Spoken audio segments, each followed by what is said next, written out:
আপনার সর্বোচ্চ চেষ্টার পরও যে আপনাকে ভুল বুঝে দুর্ব্যবহার করে, তাকে আপনি সেরা যে জবাবটা দিতে পারেন তা হচ্ছে আপনার নীরবতা।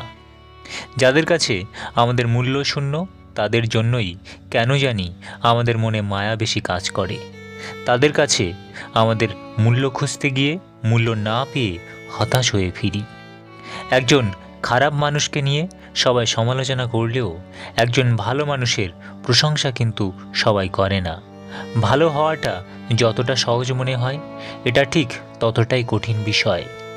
নিজের দোষ অন্যের ঘাড়ে চাপিয়ে দিতে পারাটা কোনো চালাকির পরিচয় নয়, এটা মনুষ্যত্বহীন মানুষের পরিচয়। শুধু সাপ নয়, কিছু মানুষেরাও খুব বিষাক্ত হয়। সাপকে তবুও দূর থেকে চেনা যায়, কিন্তু বিষাক্ত মানুষকে চেনা খুবই কঠিন। মানুষ জীবনে 6 বার হেরে যায়। 1 টাকার কাছে, 2 ভালোবাসার কাছে, 3 সময়ের কাছে, 4 বিবেকের কাছে, 5 বন্ধুত্বের কাছে, 6 অবশেষে মৃত্যুর কাছে। হাল ছেড়ে দিও না, মনে রেখো কাজটা যদি সহজেই হতো তাহলে সবাই তা করত। সময় মানুষকে বড্ড ব্যথা দেয়, তাই তো ঘড়িতে ফুল নয় কাঁটা থাকে। খুব কম করে চাওয়া জিনিস যখন না পাওয়ার খাতায় জমা হয়, তখন পৃথিবীর শ্রেষ্ঠ কিছু হাতের মুঠোয় এলেও পাওয়ার ইচ্ছাটা মরে যায়। মানুষের উপর জোর খাটাতে নেই, না বন্ধুত্বে, না ভালোবাসায়, না অন্য কোনো সম্পর্কে।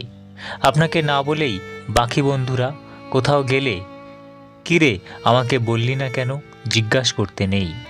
কেউ মেসেজ সিন করে ফেলে রাখলে কি ব্যাপার, রিপ্লাই দেন না কেন বলে আবারও মেসেজ দিতে নেই।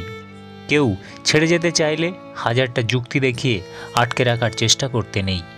জোর করে কারো কাছে মানুষ হওয়া যায় না, আর কাছের মানুষদের কাছে কখনো জোর করাও লাগে না। যে তোমাকে মন থেকে ভালোবাসবে সে প্রতিদিন তোমার সাথে কোনো কারণ ছাড়াই ঝগড়া করবে, অভিমান করবে, শুধু শুধু তোমাকে জ্বালাবে। পায়ের তলার মাটি শক্ত হলে কাঁধে হাত রাখার লোকের অভাব হয় না। লোকে যা প্রকাশ করে অন্য ক্ষেত্রে সেটা তার আসল চরিত্র নয়, লোকে যা আড়াল করে সেটাই তার আসল চরিত্র।